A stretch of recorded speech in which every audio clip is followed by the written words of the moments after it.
praktikum, terus penelitian, karena emang basisnya sini lab pendidikan ya, sedikit sama dengan pendidikannya.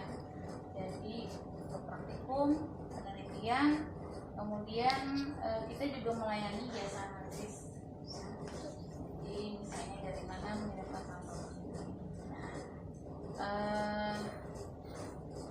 Karena mungkin masih semester 1 dan 3 belum mendapatkan mikro, mungkin kita ya mengenalkan alat aja ya. Ini yang di sini alatnya timbangan analitik. Timbangan analitik sudah tahu kan timbangan analitik untuk apa? Untuk menimbang pastinya. Tapi bukan menimbang emas ya. Jadi peruntukannya bukan menimbang emas. Ini timbangan untuk nilai. Ya, tuh. Kemudian ini ada hot plate stirrer, ya. Hot itu berarti panas. Hot itu berarti panas. Jadi stirrer itu berarti diaduk ya. Jadi sambil dipanaskan, sambil diaduk. Tapi jangan membayangkan mengaduknya seperti mengaduk sayur di rumah. Jadi dia sudah punya pasangan. Ini pasangannya. Nah, ini stirrer. Ya. Jadi kalian tidak perlu capek-capek mengaduk pegangan ya. Jadi tinggal taruh ini di dalam air, taruh ini di sini, silahkan dinyalakan heatnya, stirnya untuk dia bisa mengaduk. Kemudian kalau di mikro, karena di sini basicnya pakai agar ya, jadi harus dipanaskan. Jadi kayak kalian bikin agar-agar di rumah itu kan harus dipanaskan, tidak memakai air pendinginan. Nah itu, jadi ada juga stirrer gunanya untuk menstir saja, jadi tidak dipanaskan. Jadi untuk menghomogenkan aja, misalnya bikin larutan NaCl misalnya kan, daripada ngaduk-aduk mending ditaruh di stirrer. Nah, ini hot plate koloni counter. Ini koloni counter ya. Mungkin belum terbayang ya karena belum belajar mikro, jadi coba nanti silahkan di searching ya. Kan sekarang ini ya media ini. Jadi ini koloni counter, fungsinya untuk menghitung koloni. Jadi nanti ada contoh. Jadi nanti mungkin bisa dilihat di dalam seperti apa itu koloni, seperti apa itu isometri ya. Jadi ini dua ini untuk yang menghitung koloni. Jadi tinggal kita taruh sama pastinya, karena ini sebenarnya loop nih ya, kaca pembesar. Jadi yang kecil-kecil tuh kelihatan di sini ya. Kemudian kita ke sini. Centrifuge ini yang biasa. Tahu fungsi centrifuge? Yang semester 3 mana?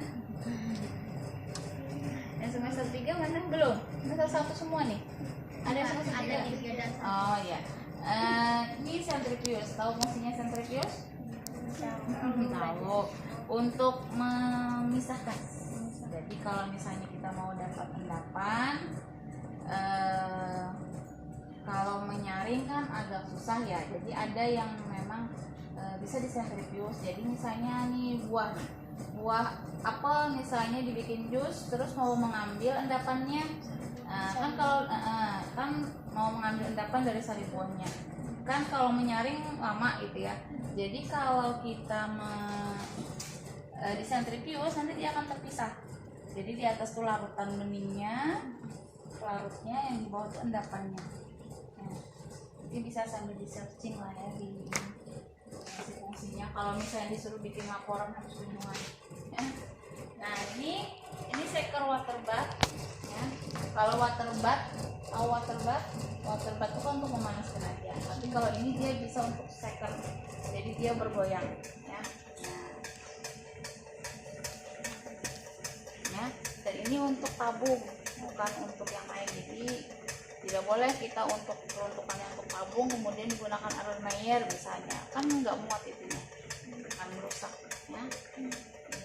Jadi dia bergoyang ya. Ini namanya shaker water bath ya. Ini inkubator.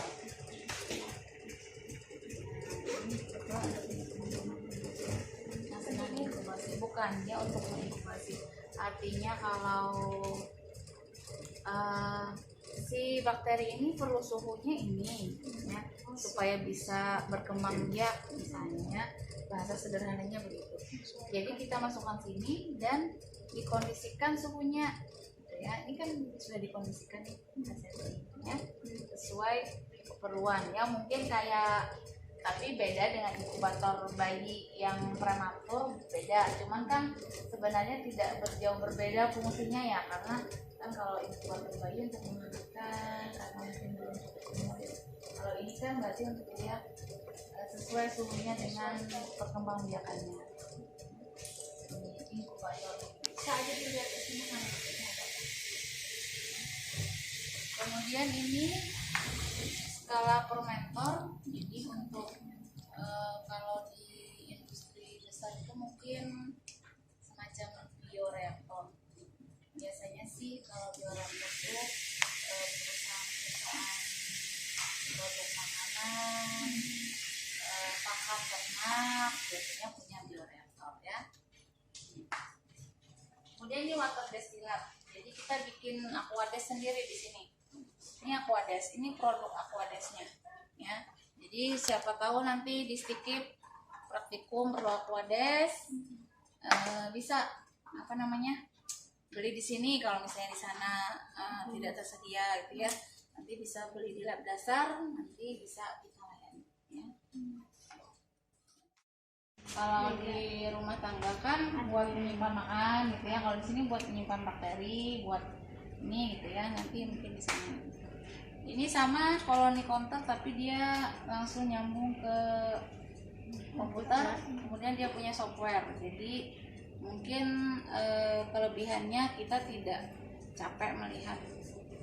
Tadi kan kalau di loop kan itu ya, kita harus ini. Kalau ini kan tinggal klik gitu ya, menghitung kalau ini. Ya. Terus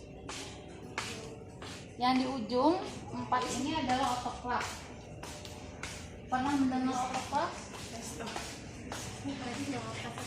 Belum pernah ya? Belum pernah tahu autoclave? Atau ada yang dari SMA sudah tahu autoclave? Nah, kayaknya kalau ya nanti silakan di searching ya, autoclave itu apa-apa gitu ya. Jadi pada intinya fungsinya itu untuk sterilisasi ya. Jadi setiap bekerja di mikro itu ya bahan harus disterilisasi, alat harus disterilisasi ya, supaya menghindari kontaminasi gitu ya. Yang disteril aja belum tentu bisa terhindar dari kontaminasi, apalagi yang tidak disteril. Jadi ini mungkin prinsip kerjanya itu agak mirip, bukan sama sih ya, agak mirip dengan presto. Karena kan bertekanan ya, kan presto itu kan bertekanan uap ya. Jadi hampir mirip tapi tidak sama ya, karena kalau autoclave kan ada ininya, suhunya harus berapa, terus tekanannya harus berapa atm. Tapi pada dasarnya prinsipnya mirip gitu ya, artinya dia tekanan uap. Ini ruangan bahan sebelah sini, mungkin bisa dilihat, masuk sini bisa. Nah, ini ruangan bahan. Tadi seperti saya bilang, kulkas di sini mereknya memang sama dengan di rumah. Ada Sharp, ada Panasonic, ada LG ya. Cuman peruntukannya beda. Jadi kita di sini buat menyimpan isolat bakteri, fungi, kamir gitu ya. Kemudian menyimpan regan-regan yang tidak boleh disimpan di luar ya. Karena kan penyimpanan itu ada suhu tertentu ya. Nah, itu sama dengan sebelah juga. Nah, tadi mungkin yang masih belum, ini yang dimaksud koloni itu ini nih, yang ini ya. Nah, tapi ini sudah murni tunggal ya, karena dia mengisolasinya dari krim putih. Nah, semua itu diisolasi, dipisahkan di media yang lain. Jadi muncullah ini ya. Dia koloninya tunggal, artinya dia sudah murni ya. Jadi kalau tadi mungkin dalam satu ruangan ini kita ada beberapa orang ya, kemudian diisolasi misalnya yang kerudung pink, kerudung hitam, jadi dipindahin ke ruangan mana biar tahu yang kerudung pink ada berapa misalnya gitu ya. Jadi seperti itu prinsipnya, seperti itu ya. Jadi untuk memurnikan, ini bahan-bahan yang tersedia nih di belakang lemari. Ini media-media ya, ini banyak. Nah ini terus itu juga ini yang baru datang karena kemarin ada audit BPK, jadi dipisahkan antara barang tahun 2016 dan 17 dalam. Terakhir kerja mengisolasi, mengkultivasi ya. Enak kan ya? Enak buat tidur tapi bukan buat tidur. Jadi ini namanya laminal airflow, sama itu dua laminal airflow. Jadi sebelum menggunakan ruangan ini dan alat ini, dia harus disinari UV. Jadi lampu yang di atas itu bukan lampu biasa, bukan lampu neon ya. Ini yang di atas kalian ini, tapi ini lampu UV ya. Jadi pada saat sebelum bekerja, ruangan harus di UV, alatnya juga UV-nya harus dinyalakan, kemudian ditinggalkan minimal 15 menit ya. Dan pada saat UV, jadi urutannya kita menyalakan UV alat, baru kita keluar, baru nyalakan UV ruangan ya. Kemudian posisi ini juga harus dibunyikan supaya tidak ada yang menyelonong masuk ke dalam ketika UV sedang dinyalakan, karena kan bahaya radiasi kan. UV itu bisa sinarnya merusakkan, kayak matahari kalau sudah jam berapa itu UV-nya sudah mulai tinggi, bisa radiasi ya. Itu. Nah, jadi kenapa di setting ini, karena kita juga di dalamnya ada alat inkubator, kemudian alatnya juga harus kondisinya memang seperti ini, kemudian pada bekerja di sini juga